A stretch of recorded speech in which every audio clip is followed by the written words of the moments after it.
beaucoup, Katia Buffetry. Merci Chloé Froissart d'avoir accepté cette invitation de la ville de Montpellier. 2 mots pour vous présenter. Katia Buffetry, vous êtes ethnologue, tibétologue, et je vais reprendre mes notes tout de suite pour dire où vous travaillez. Vous êtes chercheuse au Centre de documentation sur l'ère tibétaine, donc c'est l'école pratique des hautes études, et vous êtes l'autrice d'un certain nombre de travaux et d'ouvrages de référence sur cette région du monde que vous connaissez mieux que nul autre ici, et vous êtes évidemment une des spécialistes incontestées du Tibet. On vous doit l'âge d'or du Tibet, 17e, 18e siècle, publié aux belles lettres. Et vous, Chloé Froissart, vous êtes professeure des universités en sciences politiques et histoire contemporaine à l'INALCO, au département des études chinoises, et vous avez co-dirigé avec Anne Cheng cet ouvrage. Donc vous voyez d'ailleurs en grand sur l'écran, Pensée en résistance dans la Chine d'aujourd'hui, publié cette année chez Folio Essai, donc chez Gallimard. On est très heureux vraiment de mettre à l'honneur aussi ce livre ce soir. Il est absolument passionnant. Grâce à vous, on découvre la pensée, la voix de 14, je crois, dans mon souvenir, une quinzaine de chercheurs, d'universitaires, chercheurs et chercheuses d'ailleurs, chinois, qui ont essayé et essaient encore de penser librement, de mener librement leurs recherches et leurs enseignements, avec toutes les difficultés que cela représente. Vous pouvez l'imaginer dans une société de plus en plus soumise au contrôle de l'État, à un contrôle idéologique, à un contrôle des publications, de la parole, des opinions et des instances d'enseignement, puisque l'université, évidemment, là-bas est mise sous coupe réglée. J'imagine que vous allez nous en parler ce soir et de bien d'autres choses encore. Je vous cède tout de suite la parole à toutes deux, non sans vous remercier encore.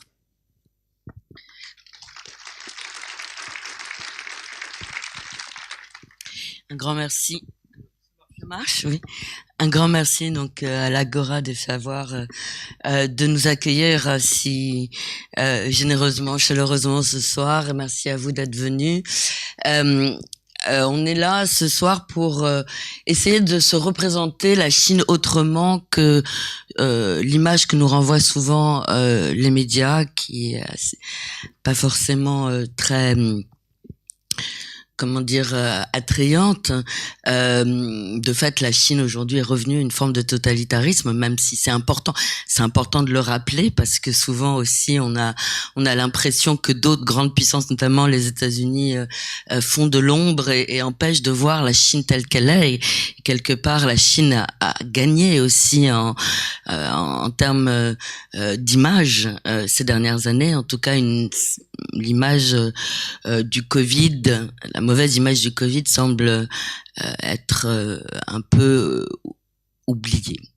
Et ce soir, on est réunis aujourd'hui pour parler d'un autre angle, c'est-à-dire de ceux qui résistent, qui tentent de penser en résistance dans ce régime qui est revenu au totalitarisme.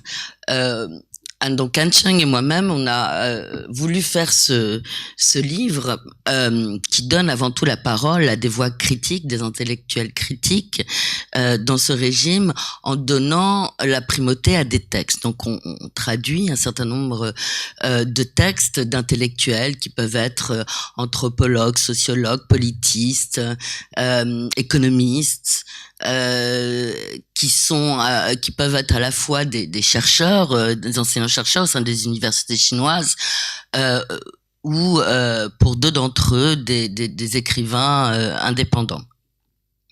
Tous sont actuellement en Chine, et alors que beaucoup d'intellectuels ont décidé de quitter le pays suite à l'arrivée de Xi Jinping au pouvoir. Et donc, ils continuent à penser ce régime de manière critique, la société évidemment également, malgré toutes les contraintes auxquelles ils font face. Et c'est important pour nous aussi de désolidariser par là même les Chinois de leur régime, de revenir sur l'image qu'on a souvent de Chinois dociles, identifiés au régime de Xi Jinping, et montrer que beaucoup savent dans quel régime ils sont et qu'ils n'en pensent pas moins. Il s'agissait également pour nous de rendre hommage à des intellectuels courageux qui souvent sont des amis ou ont été des collègues, des gens avec qui nous avons travaillé, pour lesquels nous avons beaucoup d'estime et qui aujourd'hui sont malheureusement souvent marginalisés, empêchés d'enseigner, de publier, souvent assignés à résidence quand ils ne sont pas en prison. Et aussi en passe d'être oubliés. Nous appuyons sur des textes qui ont pu être publiés dans des interstices souvent éphémères, sur des plateformes, dans des livres qui ont été censurés, qui ont disparu en ligne, voilà. Souvent, donc il y a une volonté de collecte de données qui disparaissent aussi, hein, et de faire donc connaître ces voix à un grand public en France et en Chine, où elles sont de facto de plus en plus inaudibles et tendent à disparaître, à être oubliées. En raison de la contraction de l'espace du débat et de la critique sous Xi Jinping. Ce sont des intellectuels qui tentent d'une manière générale de penser malgré donc les contraintes politiques et idéologiques du régime dans lequel ils sont, et qui tentent de continuer à maintenir des repères là où le Parti communiste tente de les effacer, de changer la signification des mots, d'imposer son narratif. Et il nous a été, et c'est aussi l'occasion pour nous de rappeler que la fonction d'intellectuel critique ne vient pas à l'origine d'Occident, hein, mais qu'elle est très profondément ancrée dans la tradition chinoise, dans l'image, dans la fonction du lettré fonctionnaire. La figure du lettré fonctionnaire dont faisaient partie souvent les historiens de cour, qui avait le devoir autant de conseiller l'empereur que de lui faire des remontrances. Et ce qu'on a mis en exergue avec ce caractère sur la couverture du livre qui se prononce Tian et qui renvoie justement à cette institution de la remontrance. Alors, bon, le livre n'est pas exhaustif. Il y aurait eu beaucoup d'autres personnes qui auraient mérité d'y figurer, mais voilà, on a privilégié les personnes aussi encore une fois, on connaissait bien et auxquelles on voulait rendre hommage. Alors, pour rappeler peut-être un tout petit peu le cadre dans lequel s'expriment ces intellectuels. Donc la Chine est revenue à une forme de totalitarisme depuis l'arrivée de Xi Jinping au pouvoir, donc qui a accédé, qui est devenu premier secrétaire du parti à l'automne 2012 et président de la République populaire de Chine en mars 2013, et qui donc depuis règne sans limite, puisque il a en 2018 amendé la Constitution en faisant sauter la limite de 2 mandats qu'avait instauré Deng Xiaoping au lendemain du maoïsme. Donc on est face au retour d'un chef suprême qui dirige à vie, et donc qui s'oppose à la direction collégiale qui s'était imposée, qu'avait tenté d'imposer Deng Xiaoping à l'ère des réformes, à la tête d'un parti qui dirige tout et qui vise à absorber l'ensemble de l'État et de la société. Donc la Chine est aujourd'hui un pays dominé par la surveillance, le contrôle, la censure. Et on voit ce totalitarisme s'inscrit notamment dans un double mouvement de recentralisation, de concentration du pouvoir dans les mains de Xi Jinping, qui a créé des commissions ad hoc, dont celle commission sur la sécurité nationale, et un autre mouvement de pénétration du parti dans les structures de la société, les organisations sociales, les entreprises, les communautés de quartier et bien sûr les universités, bien plus profondément qu'il ne faisait auparavant. On a un retour important de l'idéologie qui est revenu au premier plan sous Xi Jinping. Dès son arrivée au pouvoir, le président a associé la chute de l'URSS à son renoncement à l'idéologie.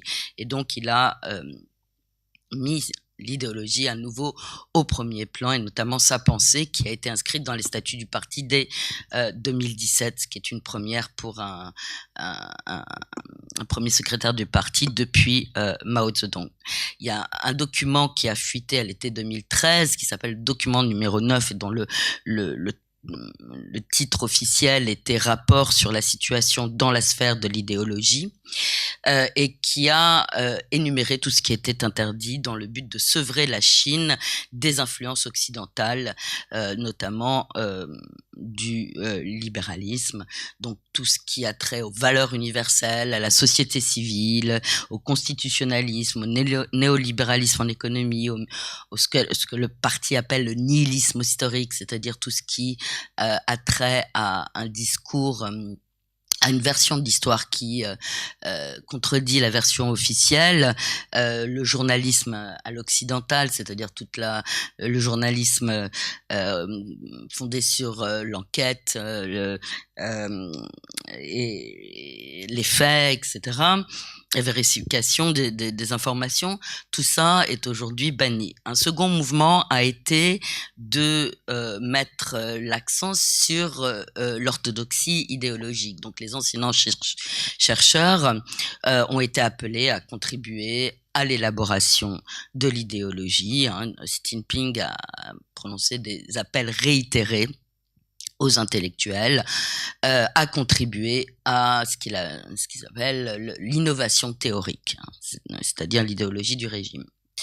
Donc les intellectuels en Chine, comme souvent dans les régimes autoritaires ou totalitaires, sont en première ligne de ce durcissement du régime, puisque justement ils sont dans une démarche de recherche dans la vérité, de critique, de questionnement, éventuellement des veilleurs de conscience. Ils sont en première ligne dans souvent les mouvements pour la justice, et évidemment, d'autant plus que dans les universités, en tout cas, le parti a mis en place une surveillance à 3 pieds pour s'assurer que tout ce qui est dit et écrit est conforme à l'idéologie du régime. Alors, non seulement le contrôle du parti qui absorbe toutes les structures administratives des universités et qui contrôlent au plus près ce qu'écrivent et disent les enseignants-chercheurs, un contrôle technologique aussi avec des caméras qui ont été notamment instaurées dans toutes les salles de classe, les amphithéâtres, et qui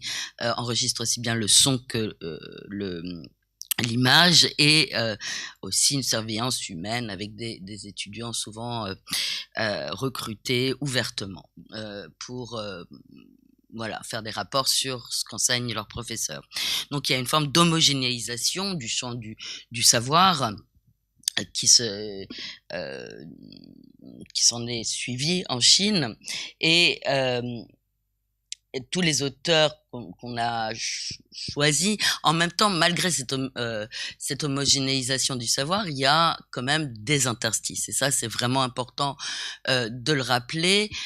Pour qui sait s'y prendre, il y a quand même des manières de s'exprimer. Et c'est là l'un des objectifs fondamentaux du livre, c'est de montrer comment, non seulement ce que pensent ces intellectuels, mais comment ils le font. C'est à la fois rendre compte des débats qui ont cours ou eu cours à l'époque Xi Jinping, comment les intellectuels appréhendent le régime, notamment, on parle notamment, il y a 4 parties, une sur l'écriture de l'histoire, une autre sur les juristes constitutionnalistes et la manière dont ils analysent le régime, une autre sur les questions de marge, de minorité, et donc du devenir de la diversité de ce pays, continent qu'est la Chine, où se coexistent 56 minorités, enfin nationales, donc de devenir de cette diversité à l'épreuve de l'unité forcée que va imposer le parti. Et en dernière partie, on parle également de la réaction, la résistance des citoyens face à ça, et de la manière dont ces intellectuels l'abordent et éventuellement l'encouragent. Alors, les auteurs que nous avons choisis ne sont pas des dissidents. En tout cas, ils ne se présentent pas comme tels, même si le parti peut parfois les catégoriser de cette manière. Ce sont avant tout des intellectuels, des chercheurs qui veulent faire honnêtement leur travail. Et même si certains d'entre eux, une grande partie d'entre eux, faut bien le dire, s'inscrivent dans une tradition de pensée libérale, ils sont avant tout mus par le désir de rechercher la vérité, de la recherche de la vérité. Donc, en cela, on peut penser aussi à un Václav Havel en Tchécoslovaquie, pour qui la résistance au pouvoir, c'était avant tout de vivre dans la vérité face aux mensonges du pouvoir. Ce sont souvent aussi des chercheurs qui refusent les catégories imposées par le pouvoir et les interrogent, les déconstruisent, un peu à la manière d'un Sławomir Miłosz, qui était un écrivain polonais, qui justement s'interroge sur ces catégories imposées par le pouvoir communiste dans les années 50, début des années 50 en Pologne, dans un livre fameux qui s'appelle La pensée captive. Ces intellectuels, ces chercheurs, ce sont aussi des gens qui parlent au pouvoir au nom et pour la société, au nom de et pour la société. Mais ce qui est important de rappeler, c'est que ce qui les anime, c'est avant tout, ce sont avant tout des patriotes qui se disent préoccupés de l'avenir de la Chine et du reste de l'humanité.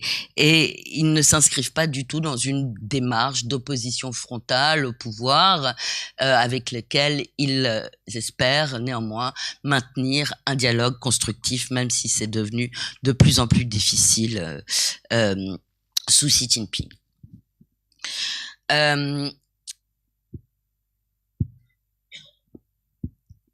Alors, ce qu'on a voulu, on a pris des différents textes, tous dans le domaine public, qu'on a traduits et qui qui sont de nature absolument diverse. Alors il y a par exemple des conférences qui ont été données en ligne et ensuite retranscrites. Il y a des textes de recherche qui ont été publiés dans des revues tout à fait sérieuses. Il y a des textes plus personnels. Je pense notamment au texte très beau texte d'Ilham Tohti, qui est un universitaire, un économiste politique ouïghour,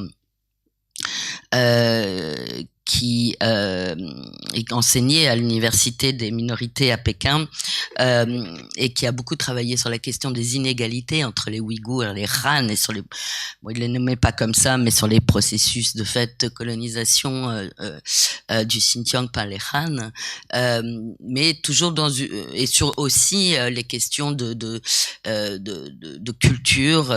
Il avait avant tout à cœur d'essayer de convaincre qu'il fallait rétablir, corriger ces inégalités socio-économiques entre les Han et les Ouïghours, qu'il fallait favoriser la compréhension entre les peuples.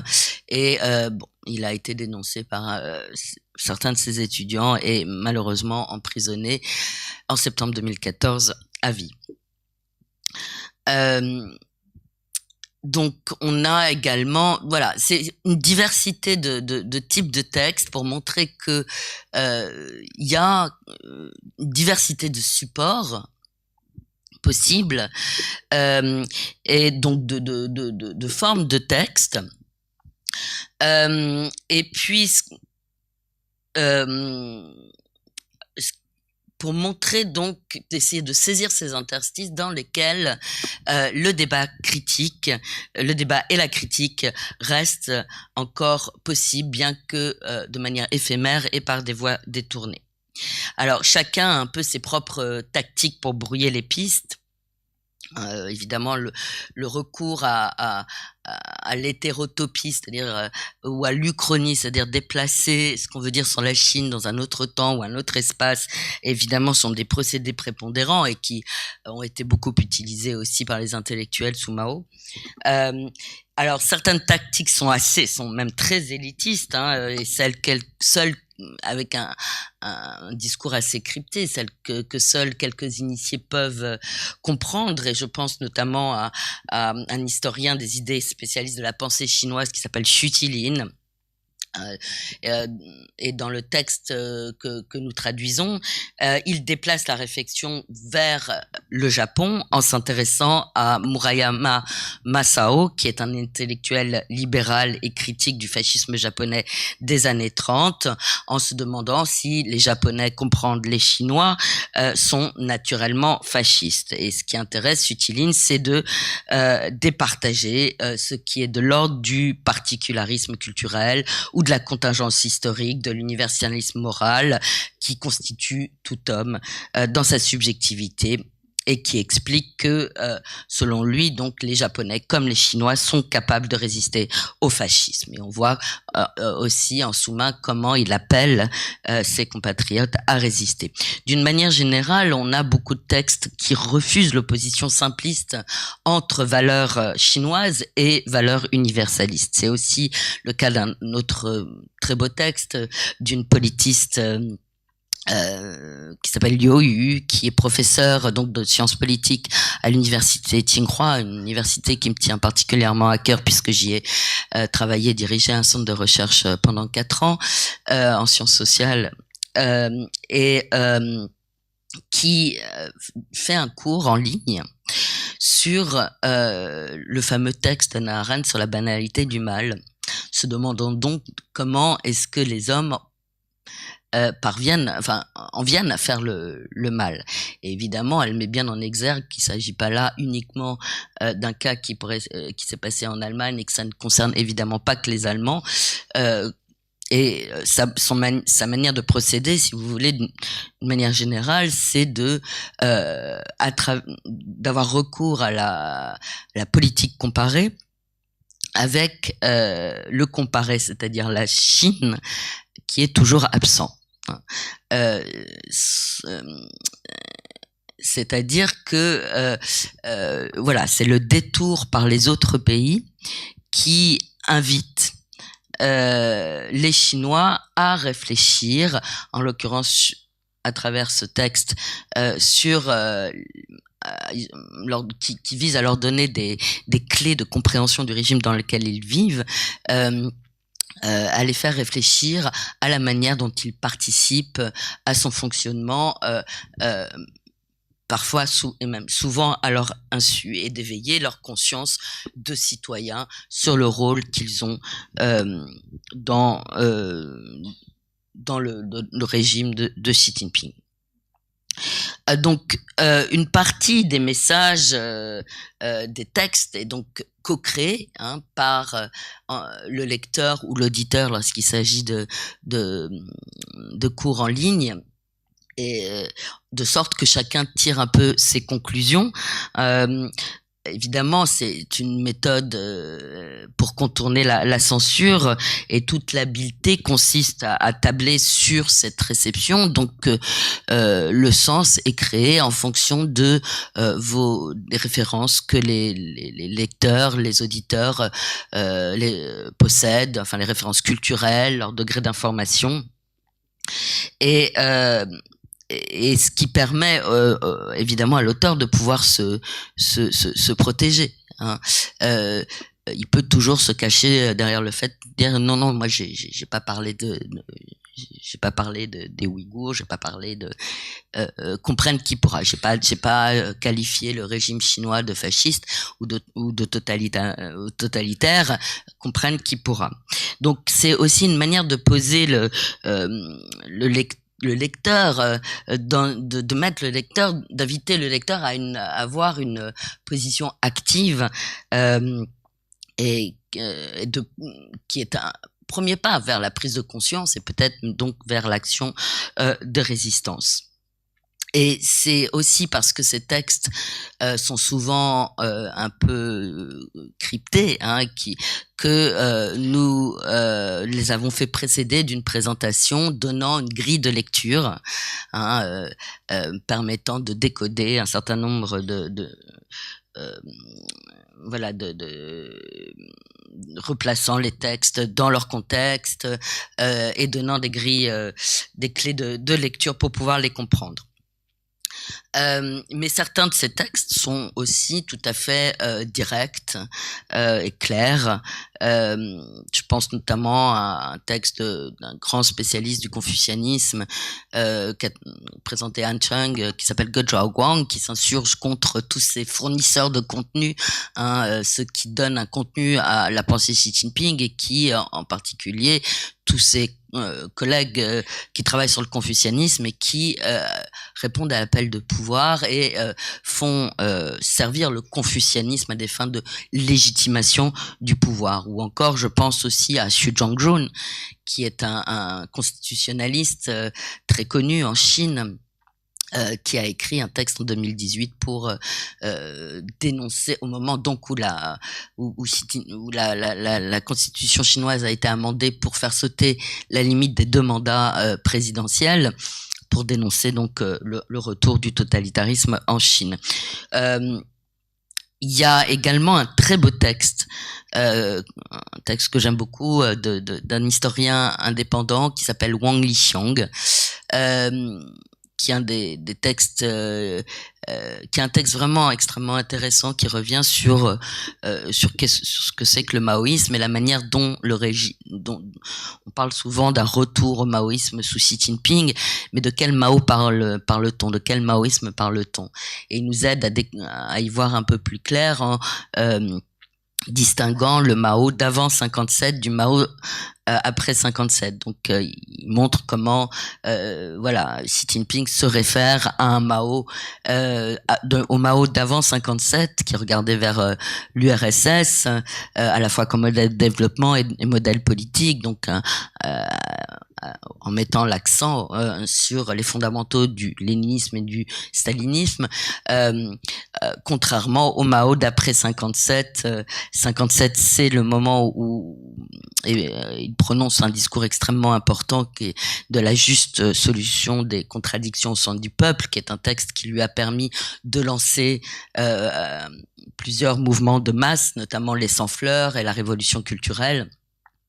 Et ce Mao qui est au fait de sa créativité, mais aussi de son pouvoir de destruction. Et il analyse le totalitarisme maoïste en montrant en montrant ce que signifiait la démocratie pour Mao. Donc je vous laisse découvrir cette très très belle analyse. Et puis il y a aussi des textes, et je m'arrêterai là, le texte liminaire, donc qui ouvre le livre, que j'aime beaucoup également, d'une très grande historienne qui s'appelle Zhi Zhongyun, qui était ancienne, qui est membre du parti, ancienne haute fonctionnaire, qui a un rôle extrêmement important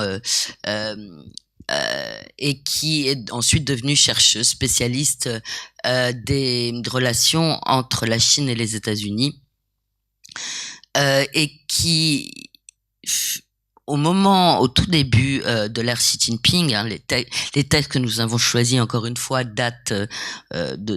couvrent toute l'ère Xi Jinping. Donc, aujourd'hui, on est en 2025, presque 26, donc 13 ans, 14 ans. Donc, Xu Zhongyun, Zhe Zhongyun,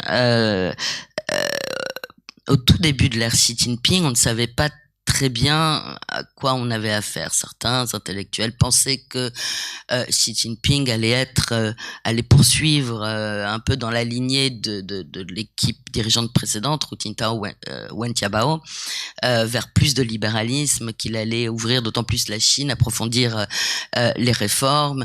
Donc certains voyaient en lui un libéral. Peu voyaient en lui un conservateur, ce qui s'est finalement révélé être de manière extrêmement claire dès le fin de l'année 2013. Et Zhe Zhongyun, elle, voit très clair, sans doute parce qu'elle connaît très bien les rouages de l'État-parti, dont elle-même fait partie, et c'est aussi l'occasion de rappeler que la résistance, elle est aussi au sein du parti, et qu'il y a également des intellectuels au sein du parti. Dans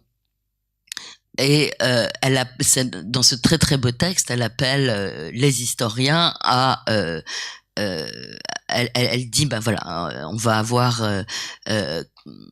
un arrimage une instrumentalisation politique de l'histoire, et elle invite les historiens à maintenir l'indépendance de leur discipline. Elle rappelle que dès la fondation de cette discipline, de la discipline historique au tournant du 3e, 2e siècle avant Jésus-Christ,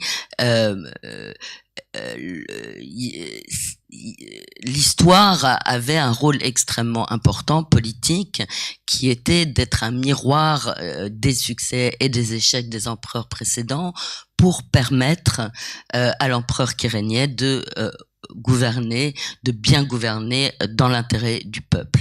Et elle rappelle également qu'à certains moments de l'histoire chinoise, les traits fonctionnaires qui consignaient les faits et gestes de l'empereur dans les annales avaient un rôle quasiment de contre-pouvoir, puisque l'empereur n'avait pas le droit de consulter ces annales, et que le souci de laisser une bonne image de lui, de son règne, était aussi une forme une manière de le contraindre à gouverner avec bienveillance et dans l'intérêt du peuple. Et en revanche, elle rappelle aussi qu'à de tout temps, les empereurs ont tenté d'acheter les historiens, que beaucoup d'entre eux sont devenus également des hagiographes. Mais d'autres, et ça c'est vraiment important, ont tenu à écrire une histoire indépendante. Ils étaient même prêts à mourir pour la vérité historique, pour faire valoir la vérité historique au prince, et même d'écrire une histoire proche des gens, de la société, du peuple, etc. Donc elle rappelle cette tradition-là, et elle rappelle que l'histoire est vraiment une discipline absolument fondamentale sur le plan politique, parce que elle devient également une arme dans les mains des dictateurs.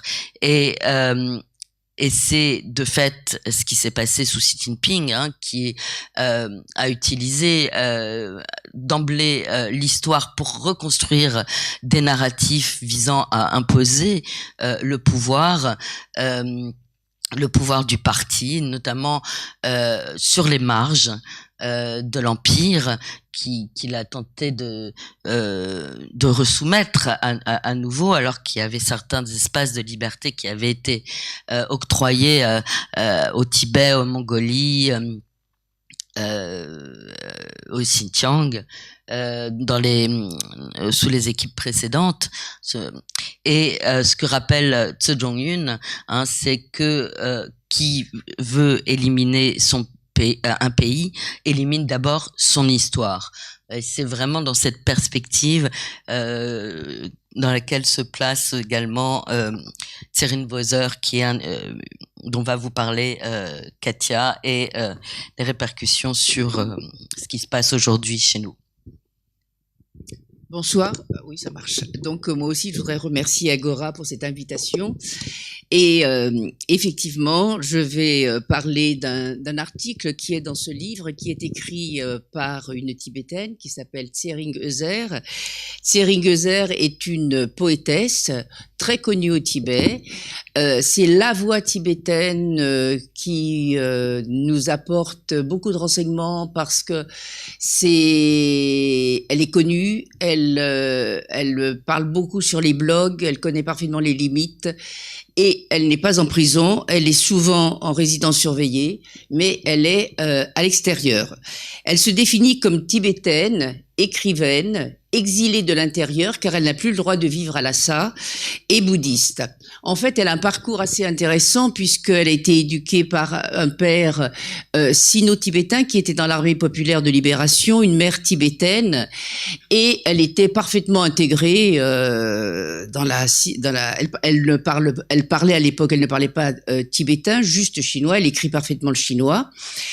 Et puis elle dirigeait une revue littéraire à Lhasa, donc tout allait bien. Et un jour, elle a lu un livre sur le Tibet et elle s'est dit, mais tout ce qu'on m'a raconté, mais c'est tout faux.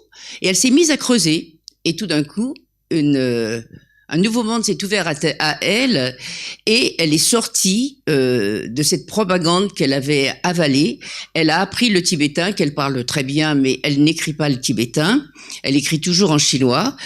Et elle est extrêmement curieuse, donc elle s'est intéressée à tout ce qui se passe. Et dans l'article que nous présentent Chloé et Anne Cheng, en fait, c'est un article qui parle d'une chose qu'elle aime beaucoup, qui sont les montagnes sacrées au Tibet. Donc elle va parler du Kailash, mais qui est la montagne sacrée à l'ouest du Tibet, qui est la montagne la plus connue au Tibet.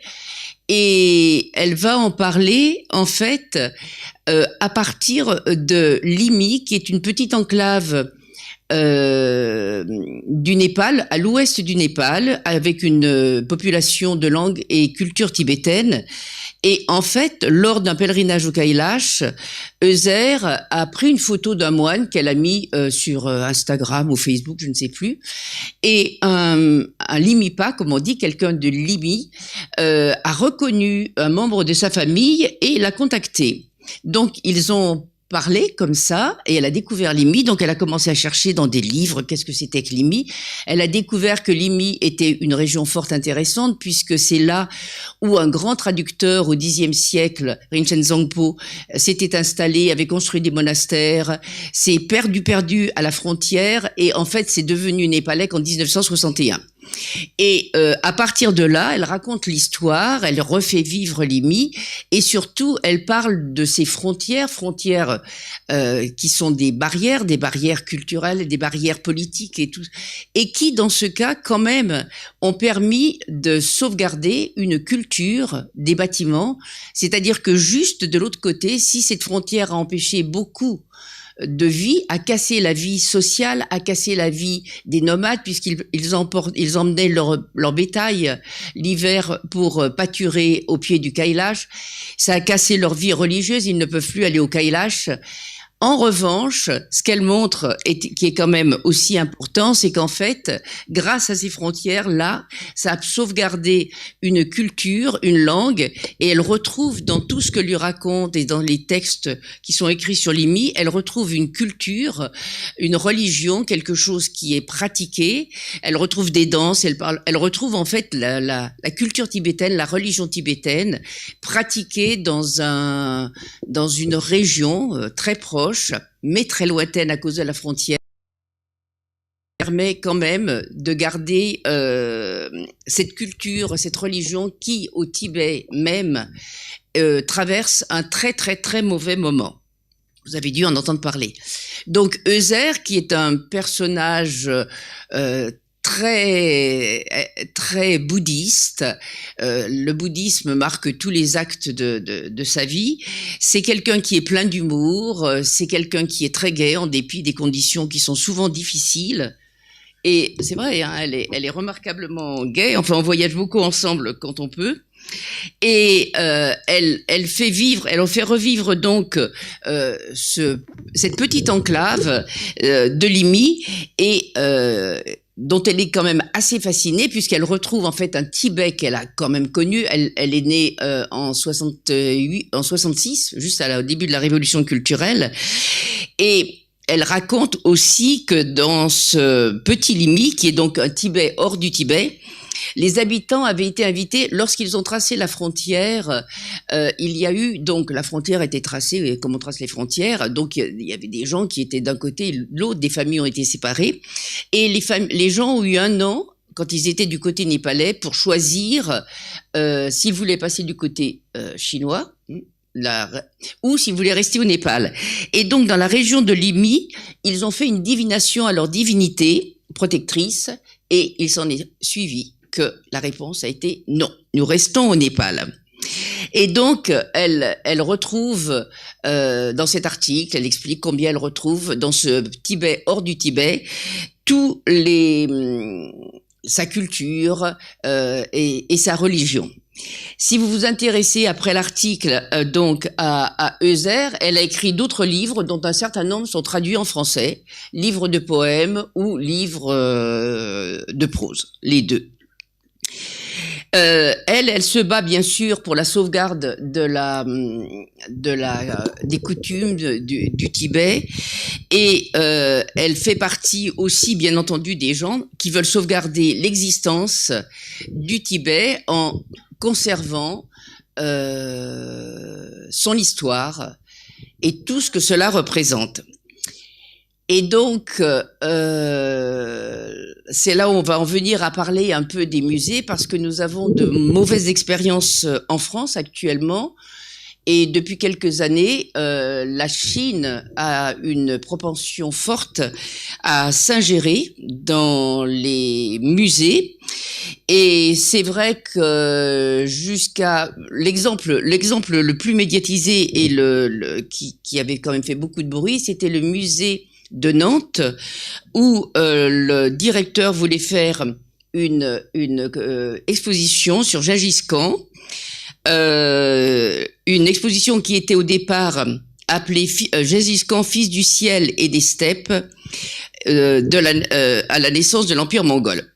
Et donc, au départ, il y a eu un accord avec la République populaire de Chine et il était tout à fait entendu que des objets viendraient de Chine. Et donc, tout était installé, tout était décidé. Et juste au dernier moment, il devait recevoir 225 objets. Et au dernier moment, les autorités chinoises ont écrit au directeur en lui disant qu'il était bien évident que le mot Gengis Khan, empire et mongol n'apparaîtrait pas dans l'exposition. C'est un petit peu difficile de faire une exposition sur Gengis Khan sans mongol, sans son nom. Enfin, il devenait un guerrier chinois, c'était les steppes de la Chine, etc. En plus, on lui a précisé qu'un synopsis écrit par le Bureau du patrimoine de Pékin, qui allait présenter le narratif chinois de l'histoire mongole, tel qu'il l'entendait.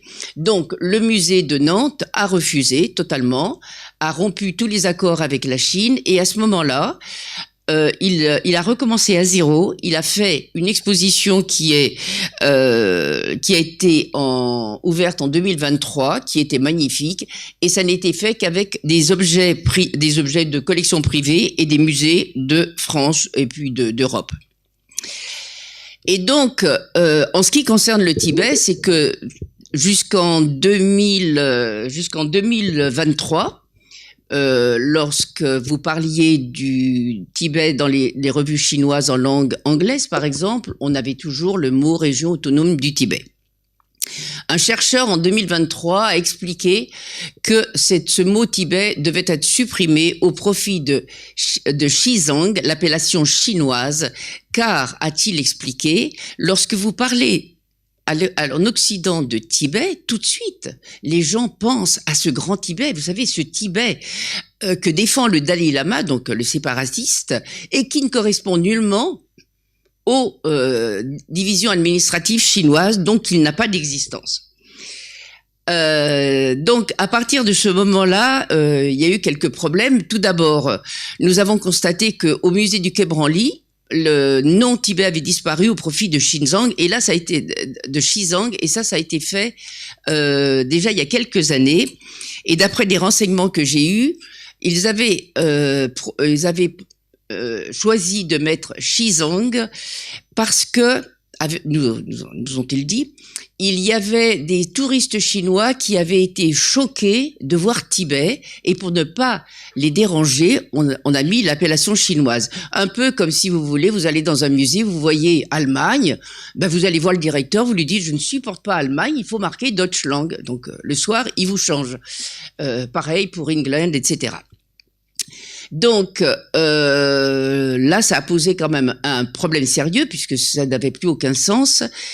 Et eux, après, le musée du Quai Branly n'est pas un musée particulièrement dédié à l'art tibétain. Ils ont 2 vitrines.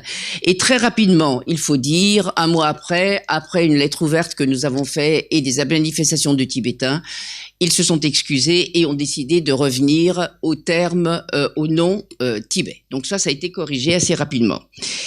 En ce qui concerne le musée Guimet, les choses sont beaucoup plus compliquées. Donc, le but, en fait, de la Chine, et Chloé l'a très bien expliqué avec cette historienne, dont je prononcerai pas le nom parce que ça t'énerve, ma prononciation n'est pas bonne. Et donc, l'objectif de la Chine est donc, en fait, la reconfiguration du discours international, précisément pour atténuer le fait que depuis 75 ans, c'est un territoire occupé, et que ce territoire du Tibet, c'est un quart de la Chine, c'est 2 500 000 km², un quart de la République populaire de Chine, et c'était un pays indépendant de facto de 1913 à 1950, date de l'indépendance, lapsus intéressant, date de l'invasion, un lapsus révélateur, et donc les Tibétains qui étaient très peu nombreux, ils étaient 6 millions sur un territoire de 2 500 000 km², c'est vrai. Et ils avaient une culture, une religion, une civilisation, une histoire totalement différente et indépendante de celle de la majorité chinoise Han. Donc, au musée Guimet, on a vu des changements apparaître à la suite de la réouverture de certaines des salles qui s'appelaient au départ Tibet-Népal et qui contenaient des objets du Tibet et des Népal. Et là, il se trouvait que 2024 a été l'année des 60 ans, de l'anniversaire des 60 ans de l'établissement des relations diplomatiques entre la Chine et la France. Donc, il y a eu une rénovation des salles, et au moment de la réouverture, et alors que débutait l'année de commémoration, qui était aussi l'année de commémoration du tourisme chinois avec la Chine, on a vu apparaître une expression totalement étrange, c'était monde himalayen, art tibétain. Donc, la communauté scientifique a commencé à s'interroger, on a fait une lettre ouverte, et puis en cherchant un petit peu, on a vu que, alors, monde himalayen, on parlera peut-être du monde himalayen après parce que j'avais mis l'autre carte avant. Et il y avait donc, il y a eu 4 expositions durant cette année de commémoration, 4 expositions qui étaient faites conjointement avec la République populaire de Chine. Et l'exposition la plus importante, c'était une exposition sur la Chine des Tang. Et là, je veux bien la carte, s'il vous plaît. C'est pas la Voilà, c'est très bien. Donc, c'était une exposition sur la Chine des Tang. Et donc l'empire Tang était un empire dont on ne conteste nullement la force, l'inventivité et la richesse. Mais il se trouve qu'à cette époque, il y avait un autre empire qui luttait contre les Tang, et c'était l'empire tibétain. Les Tibétains avaient même réussi à aller en 763 jusqu'à la capitale Tang et à l'occuper 15 jours, je reconnais, mais avaient changé quand même, avaient enlevé l'empereur de son trône. Et donc, dans cette exposition, le terme Tibet n'apparaissait pas, et empire encore moins, et on avait une expression très étrange qui est tout beau. Or, toute personne ne sait ce qu'est tout beau, mais pour les spécialistes, on sait que tout beau est une lecture fautive du terme Tufan qui signifiait les Tibétains à l'époque Tang. C'est une lecture contemporaine qui a été dénoncée dès 1915 par Paul Pelliot, qui était un très grand sinologue, et reprise par beaucoup d'autres sinologues dont personne jamais en dehors de la Chine n'utilise l'expression de tout beau. Et donc, c'était fait de manière assez subtile quand vous ne connaissiez pas, c'est-à-dire que vous s'était présenté comme la dynastie Tang avec l'époque Tubo. Donc, pour les gens qui ne connaissent pas, ça voulait dire que c'était une époque de la dynastie Tang. Et tout était fait pour intégrer les soi-disant Tubo dans la dynastie Tang, ce qui fait que vous sortiez, vous n'aviez pas la moindre idée, il n'y avait aucune carte, et vous n'aviez pas la moindre idée du fait que les Tubo, c'était les Tibétains, et qu'à cette époque, vous aviez deux empires qui étaient très forts et qui se battaient, et dont les moyens d'entente étaient comme dans tous ces empires, des relations matrimoniales et des tribus et tout ça.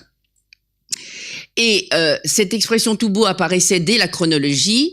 Il en était de même d'ailleurs pour les Ouïghours, dont bien évidemment le nom apparaissait sous Xinjiang, ce qui n'a jamais existé à l'époque Tang, et c'était présenté de la même façon, c'est-à-dire on voyait que ce soit les Ouïghours, que ce soit les Tibétains, ils étaient des subalternes de la dynastie Tang. C'est-à-dire que l'histoire, lors de cette, pour faire simple, lors de cette exposition, l'histoire tibétaine était racontée selon le narratif chinois.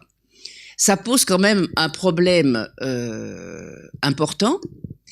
Et s'il est vrai que faire disparaître de l'histoire à cette époque l'empire tibétain est quand même très problématique, je pense, pour un musée, surtout que c'est le plus grand musée d'art asiatique d'Europe.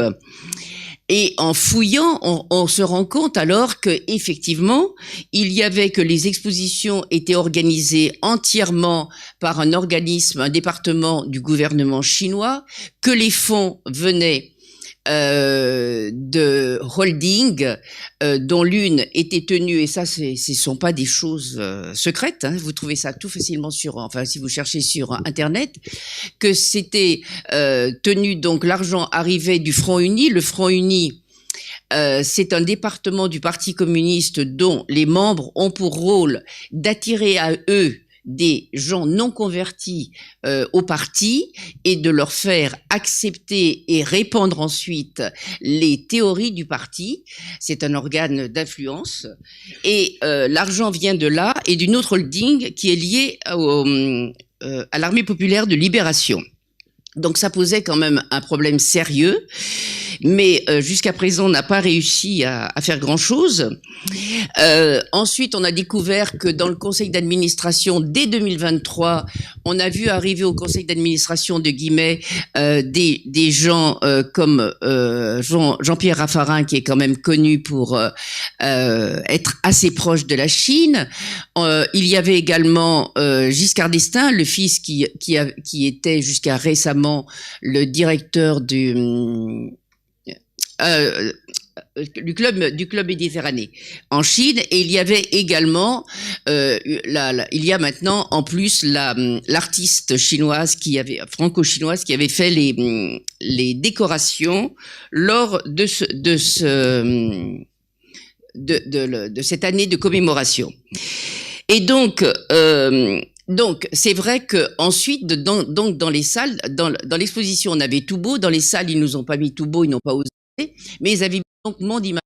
Et c'est là où il y a toujours un problème, parce que Monde Himalayen, art tibétain, c'est un peu pour moi comme si vous alliez dans un musée français où vous avez des objets, je sais pas, bretons, corse, et que l'intitulé soit Monde Pyrénéen, art français. Vous auriez quand même une surprise. Et donc, ça revient à ça, on n'arrive pas à le faire comprendre, parce que l'Himalaya n'est en fait, comme vous le voyez, enfin non, j'ai pas mis la bonne carte. C'est la frange sud du Tibet, et au-delà, vous avez les 2 500 000 km², c'est juste la frange sud qui le sépare du Népal, entre autres, et de l'Inde, et du Bhoutan, aussi du Pakistan. Et tous les pays himalayens, ce qu'on appelle les pays himalayens, c'est-à-dire Laoul, Spiti, Ladakh, Bhoutan, Sikkim, ce sont des pays qui ont des langues différentes, des histoires différentes, des religions différentes. C'est absolument pas un monde culturel, religieux, homogène. Et donc le Tibet ne fait pas partie du monde himalayen. Donc, on en est maintenant.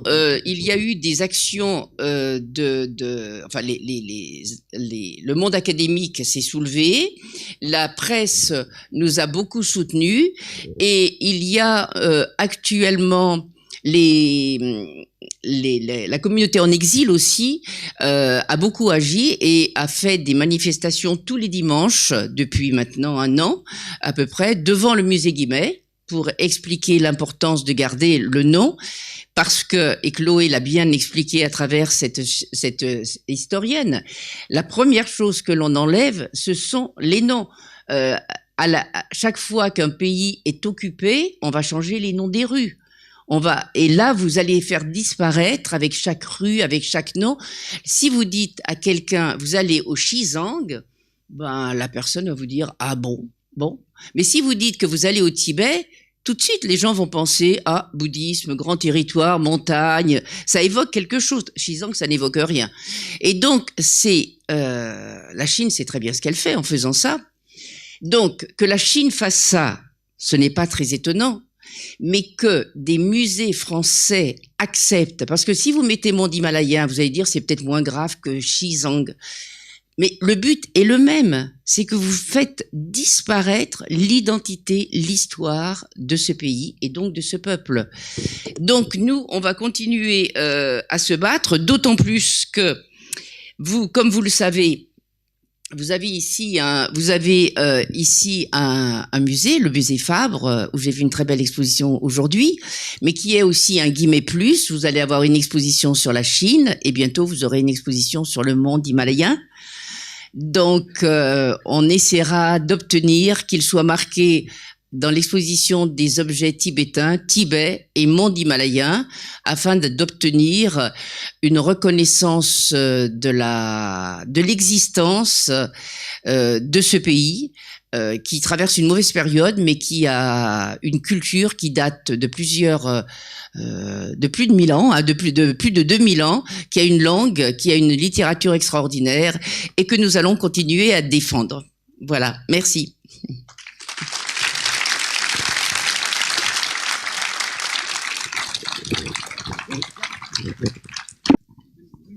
Merci de votre intervention. Je voudrais dire...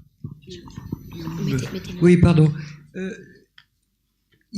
En Chine, les Tibétains ne sont pas défendus. Les Han ne défendent pas les Tibétains. Ils ne défendent pas la reconnaissance du Tibet. Oui, vous êtes d'accord? Donc c'est un combat occidental. Non, il y a des gens en Chine qui reconnaissent, par exemple, Euser est marié à Wang Lingchong. C'est ça, on est d'accord. Donc, effectivement... Il y a des exceptions. Non, c'est une minorité. Il y a des intellectuels. intellectuels.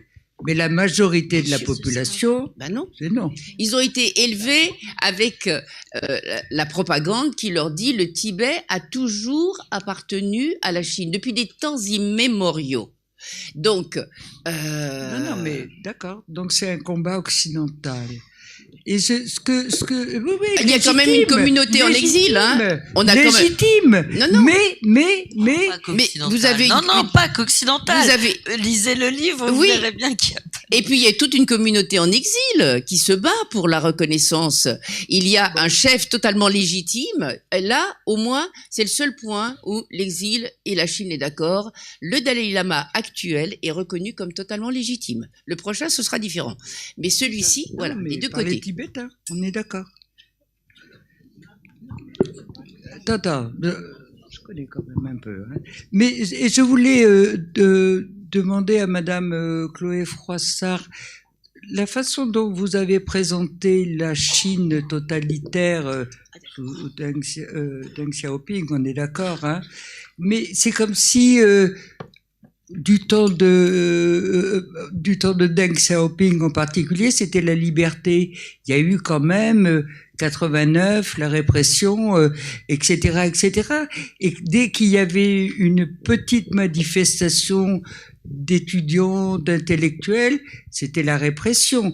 Donc, qu'il y ait eu une accélération avec Li Peng, peut-être, mais la répression, le totalitarisme de la Chine est pas nouveau. Non, c'est pas nouveau. Hein? On était passé, c'est pas nouveau puisqu'il y a eu le totalitarisme maoïste. Mais à partir de Deng Xiaoping, si vous voulez, il y a eu une politique de réforme et d'ouverture qui a permis de passer à un régime, comme disait Václav Havel, post-totalitaire. On était une forme un régime autoritaire au sens où il y avait un pluralisme limité, capacité des intellectuels à exprimer une certaine critique pour autant qu'ils ne remettaient pas en cause directement le régime. Si vous voulez, je fais vraiment la distinction entre ce qu'il est possible de dire, d'écrire, et là-dessus la censure a été vraiment énormément renforcée sous Xi Jinping, et le contrôle, et ce qu'il est possible je veux dire, 89, c'est vraiment là aussi, c'est un exemple extrêmement c'est très très important, mais très spécifique, si vous voulez, puisque c'est un mouvement qui a embrasé toute la Chine, d'ailleurs pas qu'à Pékin, et qui a véritablement, enfin le régime s'est senti véritablement remis en cause.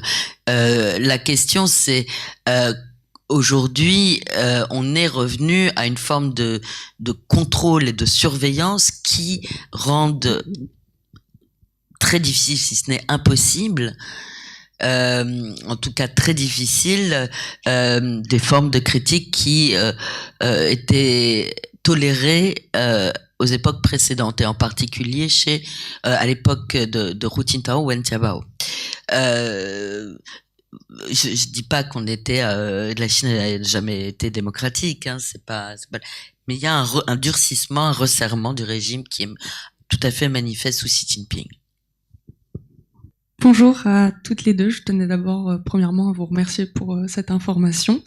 Et ma question s'axe pour Madame Chloé Froissart, plus précisément.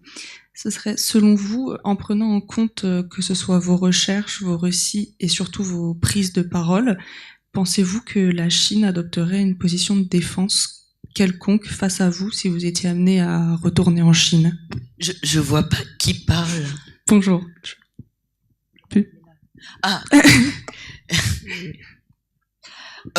Écoutez, je sais pas, pour l'instant là, je suis en France, donc je suis enseignante chercheuse en France, et donc si vous voulez, ce qui m'intéresse aussi d'expliquer ou de rendre compte à travers mes recherches d'un certain nombre de choses. Je suis pas que dans la dénonciation, et pour l'instant, je vois pas pourquoi je me censurerais en France. Après, je ne sais pas ce que fera le gouvernement chinois, ça c'est pas... Bonsoir. Ici. Alors, j'avais 3 questions. La première, c'est, vous nous avez dit que la tibétaine publiait en chinois. Les autres textes ont-ils été publiés dans une autre langue que le chinois? Non, c'était tout en chinois, mais... Non, mais tous les textes du livre. Et oui, ils étaient tous Ils en sont chinois. tous en chinois à l'origine. Hein, Chloé? Ah, oui. Oui, d'accord, merci. La deuxième, c'est, est-ce que j'ai le droit ici en France de vous poser toutes les questions que j'ai envie de poser, ou est-ce qu'il faut que je fasse justement attention aux questions que je dois vous poser? Tout dépend ce que vous posez, allez-y. On vous dira si on répond ou non. Bon, donc je passerai à la quatrième. La question suivante sera, il existe aujourd'hui des IA, il existe aujourd'hui des méta-analyses faites par les scientifiques chinois, publiées par les scientifiques chinois et orientées. Est-ce que vous prenez en compte ce type d'information ou pas pour l'évolution de ce que va être l'histoire, l'évolution de ce que va être la rapidité d'évolution que va être la disparition potentielle de l'histoire de la Chine? C'est un enjeu extrêmement important. Bon, on l'aborde pas dans le livre, mais de fait, l'IA, les réseaux sociaux, etc. Enfin, les nouvelles technologies sont un vecteur de diffusion des narratifs du pouvoir.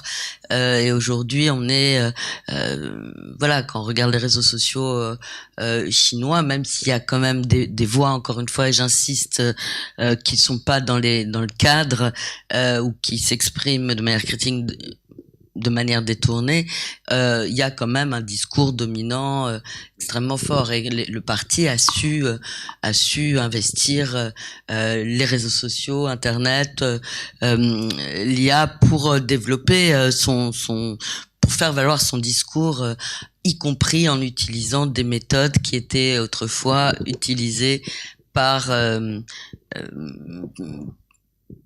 des voix critiques, notamment on a des blogueurs, des formes de participation, etc., qui visent à propager un discours de propagande. Mais ça c'est extrêmement important, oui, de fait qu'aujourd'hui il y ait des moyens qu'il n'y avait pas sous Mao en particulier, de faire valoir un discours de propagande et idéologique. Mais ce qui, si vous voulez, peut-être donner la parole, mais ce qui est il me semble important, ce qu'on veut faire valoir ici, c'est que, en fait, pendant longtemps, on s'est cru plus ou moins protégé, que ce qui se passait en Chine nous concernait pas vraiment. Et ce qui apparaît de manière de plus en plus clairement, c'est que, ça nous concerne. Ça nous concerne, et les méthodes sont les mêmes. Ça passe souvent par le fait que la Chine a des fonds, qu'elle investit énormément dans le savoir, dans la culture, et que donc elle parvient à pas toujours, heureusement, parce que chez nous aussi on a de la résistance, à imposer ces conditions, et qu'il faut être extrêmement vigilant, et que la précision des recherches du savoir est extrêmement précieuse dans ces cas-là, parce que quand on a un rouleau compresseur qui déploie un discours et qui a les moyens de le faire valoir, comme vous le soulignez absolument justement, à la fois parce qu'il occupe l'espace du discours disponible sur les réseaux, sur Internet, et parce qu'il elle a les moyens économiques d'imposer ce discours, la résistance, là, elle nous concerne, et elle est extrêmement importante. Parce que cette mémoire nous en sommes aussi dépositaires. Ces cultures nous en sommes aussi dépositaires. Et c'est le rôle également de nos musées en France, de nos chercheurs en histoire, de nous tous qui enseignons, qui travaillons, qui recherchons et qui travaillons à l'université, de pouvoir transmettre un savoir aussi nuancé, complexe, contradictoire, et c'est extrêmement important que on puisse le faire et que des institutions, des forums comme l'Agora des Savoirs puissent nous accueillir pour rappeler ces histoires et le faire les savoir au grand public. Et je voudrais rajouter qu'en Chine, il y a eu une explosion des musées. C'est vraiment une politique. Il est demandé aux musées d'être gratuits en général, ou alors très très peu cher. Donc il y a véritablement une explosion. Et il y a aussi une politique tout à fait de soft power à travers la culture, qui est tout à fait officielle, avouée. Hein. Et l'une d'elles est justement ces expositions, de faire venir la culture. Et c'est là où vous voyez, vous avez deux réactions. Vous avez un musée qui, le directeur du musée de Nantes avait montré lors d'une émission de télévision les emails qu'il avait reçus. Donc voilà. Et on voit bien que la Chine, comme d'ailleurs d'autres pays, ne donne rien sans rien. On va pas vous prêter des objets et vous apporter de l'argent dans votre musée pour des expositions sans rien vous demander en retour. Donc il faut simplement voir ce que l'on accepte et ce que l'on n'accepte pas, qu'est-ce qu'un musée a le droit de faire, qu'est-ce qu'un musée n'a pas le droit de faire, quelle est l'éthique, où s'arrête la non-éthique, et voir comment on doit se comporter. Merci. J'ai deux questions. Excusez-moi, je peux pas trop me lever. Vous me voyez? Ah oui. Excusez-moi. Alors, comment se manifeste la résistance au sein du Parti communiste chinois? Et puis l'autre, vous avez en partie répondu parce que moi, je devais aller à l'exposition de Nantes, la première. Et puis, on nous a envoyé un message en disant... Et puis, on a eu des copies aussi des mails. Et je m'interrogeais parce qu'il y a eu d'autres expositions dans le Var, toujours sur la Chine. L'engouement, il est arrivé très brutalement.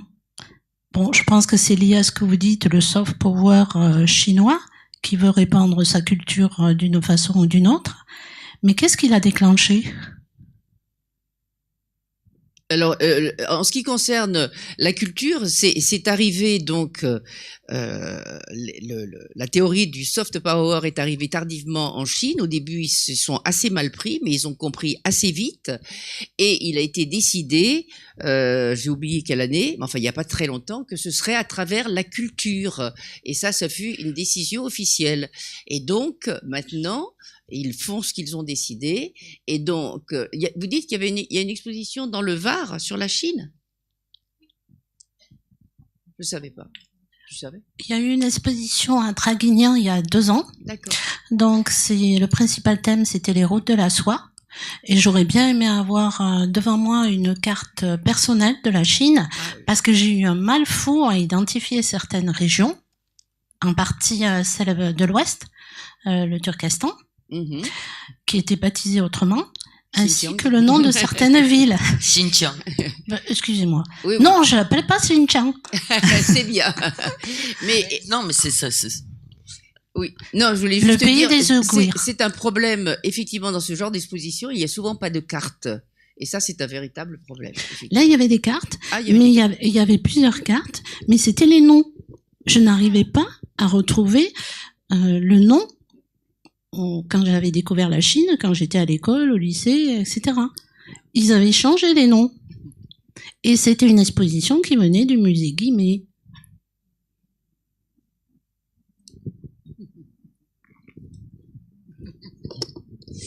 Vous pouvez écrire à Madame Lin, c'est la présidente. Je crois qu'il y avait un monsieur là. Merci pour vos interventions. Moi, j'avais 2 questions. Est-ce que vous pensez que l'annexion de Taïwan est inévitable? Et au cas où elle interviendrait, quelle serait la réaction ou la position des États-Unis? Alors, celui qui peut répondre à votre deuxième question, il est fort. Vous n'avez pas remarqué qu'il change d'avis assez rapidement? Alors, oui. Mais ça se rattache quand même au thème du livre, dans la mesure où le discours de la Chine sur Taïwan est invariant. C'est Taïwan et la 23e province de Chine. Donc, Taïwan fait partie intégrante du territoire. Là aussi, on est face à une histoire qui est très proche du Tibet, puisqu'en réalité, le Taïwan n'a jamais appartenu à la République populaire de Chine. Une partie de Taïwan a été conquis sous la dynastie des Qing, mais d'ailleurs c'était que le sud, c'était pas l'entièreté de Taïwan, et c'était surtout c'était une base, c'était pas l'empereur à l'époque ne considérait pas que Taïwan était véritablement une partie de son territoire, était vraiment important. Et ensuite Taïwan a été conquise par, enfin cédée au Japon par le traité de Shimonoseki en 1895 et donc est restée japonaise jusque à la défaite du Japon en 45 et si vous voulez, et ensuite ça a été la base de repli des nationalistes du Kuomintang à partir de 49, qui a donc transféré à Taïwan la République de Chine et toutes les institutions de la République de Chine, y compris une grande partie d'ailleurs du musée, le musée national, hein, qui était garant de la mémoire de la République de Chine. Et donc, Taïwan n'a de facto jamais appartenu au régime de la République populaire de Chine, qui a été fondé 1er octobre 49. Par ailleurs, Taïwan, c'est à partir de la levée de la loi martiale en 87, s'est démocratisé et s'est constitué en État-nation et a eu sa propre trajectoire. Hein. Donc, on est là. Comme pour le Tibet, face à un discours historique, biaisé, idéologique, que met en avant la Chine pour revendiquer voilà, son pouvoir sur cette île qui elle-même se considère de facto comme indépendante et comme étant un État-nation. Et de même que pour le Tibet, de même que pour le Xinjiang, le discours visant à dire que Taïwan fait partie intégrante de la République populaire de Chine est un discours qui est absolument partagé par tous en Chine, puisque c'est ce qu'on apprend dès l'enfance à l'école. Et tout discours alternatif, non seulement à Taïwan, mais ailleurs dans le monde, tend à être supprimé par la Chine, qui fait diverses pressions, qui sur des compagnies aériennes pour pas qu'elles mettent en avant le terme de Taïwan, pour que ce terme de Taïwan ne soit pas mis en avant. Taïwan, le terme de Taïwan est celui qui a cristallisé justement l'identité nationale de l'île, mais que donc que ce terme soit petit à petit effacé de la mémoire, de l'histoire et du quotidien. Hein. Donc on est dans un cas extrêmement similaire. Après, alors Xi Jinping a déclaré à plusieurs reprises que cette question de Taïwan, ça suffisait, il fallait la régler, qu'elle ne serait plus transmise aux générations suivantes, pardon. Et donc, mais il a pas y compris il fera un usage de la force si nécessaire, mais ce à quoi il a recours de manière plus prépondérante jusqu'à présent, c'est toutes les armes non conventionnelles qu'on a évoquées à l'instant, c'est-à-dire à la fois l'intégration économique qui ne date pas d'hier, et donc les investissements chinois à Taïwan sont extrêmement importants, et le fait d'essayer de couper Taïwan du reste du monde sur le plan diplomatique, sur le plan économique, et puis tout ce qui est guerre de l'information, guerre cognitive, etc. Taïwan apparaît comme un laboratoire pour les tactiques chinoises qui peuvent être reproduites ailleurs. Après, si si il y aura une attaque véritablement de Taïwan, quand et comment, je suis incapable de vous répondre, évidemment. Je reviens pour une dernière question. Ici. Ah oui. Il va y avoir, avec le réchauffement climatique, près de 500 millions de personnes qui vont être déplacées. Il va y avoir des cultures qui vont disparaître, sur lesquelles il va falloir noter des petits mots en bas dans les musées. Comment est-ce qu'on va faire pour que tout le monde soit d'accord, pour que, je ne sais pas, l'île qui va disparaître et sur laquelle certains habitants habitaient puisse retrouver sa culture quelque part ailleurs avec le bon nom marqué sur la bonne étiquette.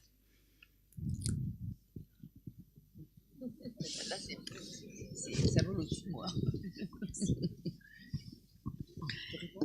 Non. Je suis pas sûre d'avoir très bien compris votre question.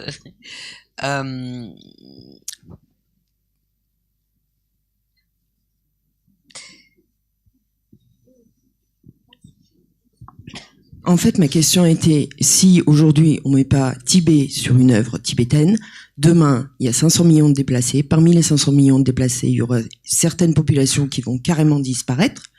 Leur territoire n'existera plus. Qu'est-ce qu'on mettra sur l'étiquette ? Il faudra déplacer leurs œuvres pour garder à l'humanité une preuve de leur existence, malgré la montée des eaux, malgré les catastrophes naturelles, etc.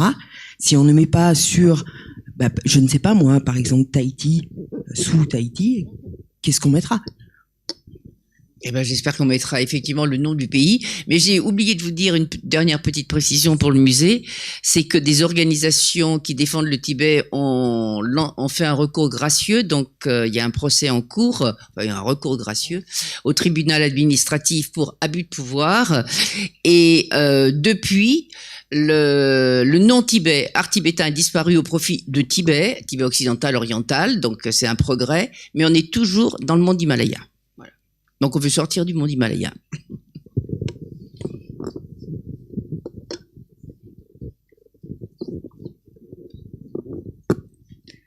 Est-ce que vous pouvez donner une estimation des massacres perpétrés par le régime maoïste depuis 1949 ? Parce qu'on parle souvent de 50 millions de morts ou plus. Oui, c'est 52. Ça dépend de quoi on parle. Bon, massacre, j'utiliserai peut-être pas ce mot-là. Ça dépend de quoi on parle, encore une fois.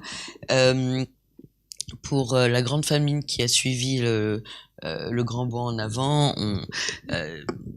selon les dernières estimations, c'est plus de 30 millions de morts.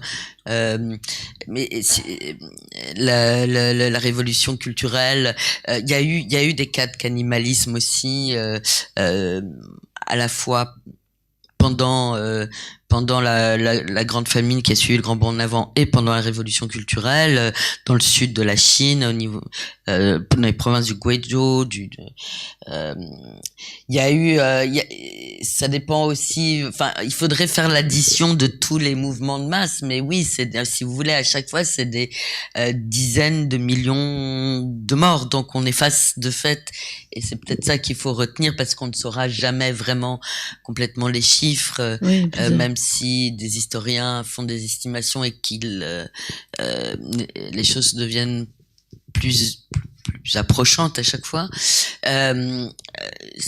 Ce qui est sûr, c'est qu'on est face à un régime, il faut pas l'oublier, pour qui l'individu ne compte pas. Et si vous voulez, l'idée même de protéger les droits des individus, c'est une idée qui n'est pas du tout étrangère à la Chine, au sens où certains penseurs ont développé une pensée libérale, que ça soit, je pense à Lu Xun ou à Rouchu dans les années 30, ou voilà, ça remonte à loin, mais on est face à un régime pour qui ce qui qui a une conception holistique de la nation et pour lequel l'individu doit être subordonné au tout, c'est-à-dire au parti, au pouvoir, au gouvernement. On n'est pas dans une approche, voilà. Bon, après, la Chine, c'est aussi un continent, c'est 27 fois la France. 1,3 milliard, 1,4 milliard de personnes. Point de vue du pouvoir, c'est pas une vie humaine qui compte. C'est clairement pas ça. On l'a revu au moment du Covid. Ce qui prime, si vous voulez, c'est les questions de sécurité. Et quand on parle de sécurité, c'est avant tout celle de l'État, qui conditionne celle des individus, éventuellement, mais auquel la sécurité des individus peut être surtout sacrifiée. Ce qui prime, c'est l'ordre, c'est le contrôle, c'est pas du tout la liberté et l'égalité, qui sont pourtant des concepts qui ont des racines en Chine, qui sont débattus. Il y a d'ailleurs un très beau texte de Zhang Qianfan qu'on a traduit sur liberté et égalité, comment ces deux concepts clés de la modernité ont été réappropriés en Chine par des intellectuels, débattus, comment ils le voient, leur articulation dans le régime chinois, aujourd'hui, de manière située. Donc, voilà, que vous répondre. C'est à la fois ne pas oublier que pour ce régime, l'individu ne compte pas, mais que pour beaucoup d'individus chinois, beaucoup de citoyens chinois, les valeurs libérales sont des valeurs qui comptent toujours, en quelles ils croient, qui sont convoquées, qui sont débattues. Voilà. Et moi, mon premier projet de recherche sur lequel j'ai travaillé, c'était sur les questions de comment écrire l'histoire de la révolution culturelle pour orienter l'avenir de la Chine. Et je me suis intéressée à d'anciens gardes rouges qui ont passé le concours de l'université au moment où il a été restauré en 77, parce que les universités étaient fermées pendant la révolution. Enfin, en tout cas, le concours avait été supprimés, et qui sont devenus des intellectuels, des professeurs d'université, des chercheurs, et une partie d'entre eux se sont justement ont voulu revenir sur leur expérience de garde rouge et de tenter de donner un sens à cette révolution culturelle qui représentait en quelque sorte le paroxysme du totalitarisme maoïste. Et c'est très intéressant de voir comment certains d'entre eux, on le voit à travers des écrits, alors même au sortir de la révolution culturelle, alors même que la Chine était encore repliée sur elle-même, où il n'y avait pas encore d'échange intellectuel, ça s'est passé dans les années 80, il y a eu une frénésie de traduction d'œuvres occidentales dans les années 80, mais avant ça, comment des gardes rouges qui revenaient, essayaient de réfléchir sur ce qu'ils avaient vécu, sur leur propre expérience, donc de manière quasi phénoménologique, retrouvaient des principes fondamentaux du libéralisme, du droit naturel, sans avoir aucune référence. À l'époque, il y avait que la pensée Mao Zedong qui primait. Même les classiques du marxisme, même Marx, ne pouvait être lu qu'à travers sa réinterprétation maoïste du régime. Et ce qui est intéressant, c'est de voir comment, et là j'en reviens à une des thématiques essentielles de l'ouvrage, comment en réalité c'est complètement faux d'opposer de manière aussi tranchée comme le fait le pouvoir valeurs universelles qui sont identifiées à des valeurs occidentales et valeurs soi-disant chinoises qui n'auraient rien de commensurable. Non, je veux dire, les Chinois sont des hommes comme nous, et c'est très intéressant de voir comment même dans des moments de fermeture extrême de la Chine, des écrivains, des des gens, même lambda, en reviennent à retrouver des valeurs fondamentales du libéralisme au sens classique et politique du terme, en se demandant qu'est-ce que j'ai vécu, où mettre des limites, comment faire en sorte que ça ne se reproduise plus, et mettre des garde-fous sur le plan juridique et institutionnel. Alors, à Montpellier, on a une statue de Mao Tse-tung sur une place. Qu'est-ce que vous en pensez? Ah bon? Oui. On l'a raté. À Odysseum, oui. À côté, il y a une statue de Lénine, etc. Enfin, le pire, c'est quand même Mao, hein. C'est lui qui est le pire. Elle a été érigée quand? Parce qu'on a eu un maire pendant 30 ans qui était un ancien maoïste. Ouais. Ouais.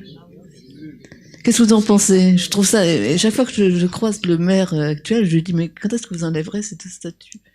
J'attends le moment où on aura le général de Gaulle sur la place Tiananmen, je sais pas. Alors, non. Mais ceci dit, c'est pas un cas isolé. Par exemple, comme tu le rappelais tout à l'heure, Katia, boulevard Saint-Germain, on a en face du Flore, on a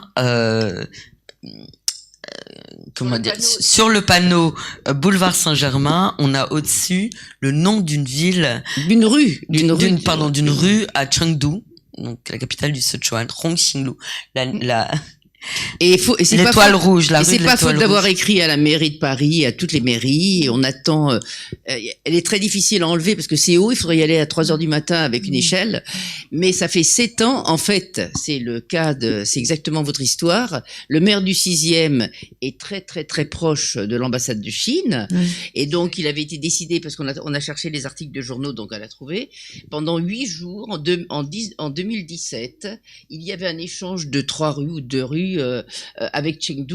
Nous sommes en 2025, ça y est toujours. Ouais. Et à propos du Tibet, juste une dernière question.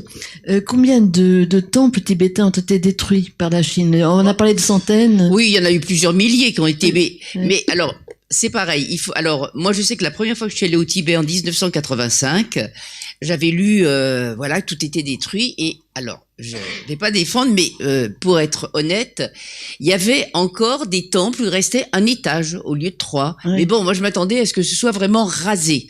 Alors c'est vrai qu'il y avait énormément de ruines, mais il y avait encore des petits bouts de temples de temps en temps. Alors grâce à cette période de libéralisation des années 80, ça a été reconstruit de manière assez extraordinairement vite et forte. Et maintenant vous avez un nombre de temples, à mon avis, dans des endroits où il n'y en a jamais eu. Le seul problème, c'est qu'il faudrait vraiment pouvoir travailler dedans pour savoir ce qui s'y passe, puisqu'on sait très bien que depuis 2012, il y a des comités, il y a des membres du parti à l'intérieur, etc., qui ne font pas du tout ce qu'ils veulent. Mais au nombre de bâtiments, il y en a plus qu'il y en avait avant, je pense. Ça sert beaucoup au tourisme aussi, hein. Et puis vous avez tout un courant de Chinois qui sont devenus bouddhistes, certains très fortement bouddhistes. C'est pour ça que le grand camp de la Rongar a été détruit en partie. C'est parce qu'il y avait énormément de bouddhistes chinois, ce qui posait quand même un problème pour le gouvernement. Et dans ce camp monastique, il y avait plus de 40 000 religieux. C'était une ville, hein. Et Yarchen, c'était le même cas, c'était des nonnes, plus de 10 000 nonnes. Et c'est vrai que vous avez un grand courant ils ont voulu supprimer la religion, mais vous voyez dans les temples chinois, il y a énormément de gens, hein, et qui vont faire la divination et tout ça. Et il y a énormément de Chinois qui vont vers le bouddhisme tibétain, surtout vers les Nyingmapa, parce qu'il y a beaucoup de rituels magiques.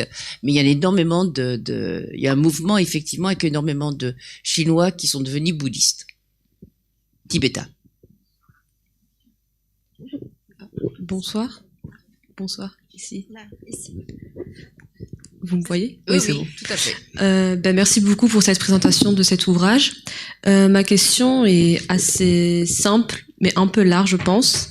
Donc, pensez-vous que la situation du Xinjiang est assez similaire à la situation du Tibet? Si oui, pourquoi? Sinon, pourquoi? Non, je dirais pas ça. Au Xinjiang, il y a véritablement des camps de concentration. Il y a eu véritablement, il y a encore, oui, je crois qu'on peut employer le mot de génocide. Je l'emploierai pas du tout au Tibet. Au Tibet, ils veulent assimiler les Tibétains. Ils veulent que ces braves Tibétains deviennent de très bons Han. Mais il n'y a pas de camp comme nous avons au Xinjiang. Vous avez en revanche quelque chose qui est très très important et problématique, c'est que vous avez des internats dans lesquels il y a plus de 800 000 enfants, c'est-à-dire la plupart des enfants tibétains qui commencent à y aller à 4-5 ans, et dans ces internats, on ne reçoit qu'une culture chinoise. C'est-à-dire qu'un enfant de 4 ans qui va dans un internat, quand il rentre chez lui 6 mois après, il parle chinois. Et comme on lui a expliqué que sa culture, elle est backward, arriérée, et qu'il y a que les gens débiles qui sont comme des Tibétains, eh bien, quand ils rentrent chez eux, ils sont très mal à l'aise, et on a des tas de témoignages de ça. Donc, effectivement, tous ces enfants qui sont éduqués maintenant en chinois, ça va poser un problème quand ils auront 20 ans. Mais ce n'est pas on n'a pas cette espèce de violence véritablement qu'il y a dans les camps qu'on peut dire de concentration au Xinjiang. Juste une toute petite précision, on est souvent dans les deux mots qui ressortent, ce sont le Tibet et le Xinjiang. On oublie souvent la Mongolie, qui est actuellement, qui est dans la même problématisation. Mongolie intérieure. La Mongolie intérieure, oui.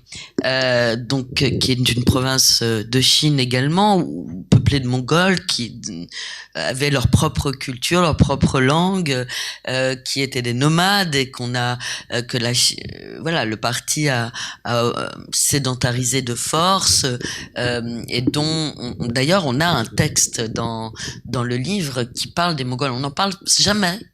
On n'en parle absolument jamais des Mongols.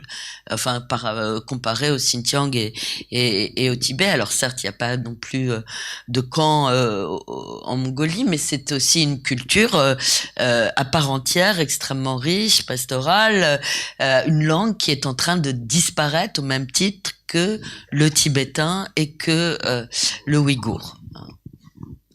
On va prendre une dernière question. Bonsoir, je m'intéresse justement aux résistants. Ouais. Et je me demandais un petit peu quels sont leurs outils pour s'exprimer, quels sont les outils qu'ils ont à disposition, notamment peut-être l'art, la culture, mais aussi est-ce qu'il y a des organisations de communautés, notamment online, pour qu'ils puissent continuer d'exprimer leurs idées. C'est une bonne question. On répond partiellement moi je l'aborde dans l'introduction et puis dans les présentations des textes, on revient sur la manière dont chaque texte a été publié et sur les auteurs, etc. Des communautés. Alors, en ligne, c'est devenu de plus en plus compliqué. Il y a de toute façon toujours des communautés underground, ça c'est sûr, mais tout le travail du parti, c'est de cloisonner, de séparer, de faire en sorte que des intellectuels critiques soient mis au banc, que les chercheurs n'aient plus de contact avec eux, que justement ce cloisonnement fait partie de la stratégie du parti qui vise à briser toutes les communautés. D'où un grand nombre de chercheurs et d'intellectuels qu'on traduit ici, qui sont aujourd'hui complètement isolés. Autrefois, ils étaient accueillis dans des ambassades, ils échangeaient entre eux, etc. Aujourd'hui, ils sont délaissés, y compris par leurs étudiants, leurs anciens étudiants. Il y a plus vraiment des personnes qui se parlaient encore hier ne se parlent plus aujourd'hui. Il y a cette volonté de faire très attention sur les relations qu'on a pour pouvoir se protéger. Ça, c'est une évidence. Mais il y a quand même des liens. Nous, on a mais pour rien vous cacher, on a mis dans le même livre des gens qui ne seraient pas forcément heureux de s'y retrouver ensemble parce qu'ils sont pas dans une même communauté, si vous voulez. On a trouvé les textes on a traduit des textes parce que on les trouvait intéressants, qu'ils avaient un point de vue critique, mais il y a différents niveaux de critique, il y a différents statuts des intellectuels qu'on a traduits, et tous ne se reconnaîtraient pas dans une seule communauté. Ça c'est évident. Et voire ne seraient pas forcément ravis de se retrouver côté d'autres noms. Donc c'est nous qui avons pris la responsabilité de structurer le livre comme ça, mais c'est sûr que voilà, les choses sont assez cloisonnées, mais il y a des liens, il y a bien sûr encore des liens, bien sûr, pas ouvertement. Merci beaucoup Chloé Froissart, merci Katia Buffetry, merci à toutes et à tous.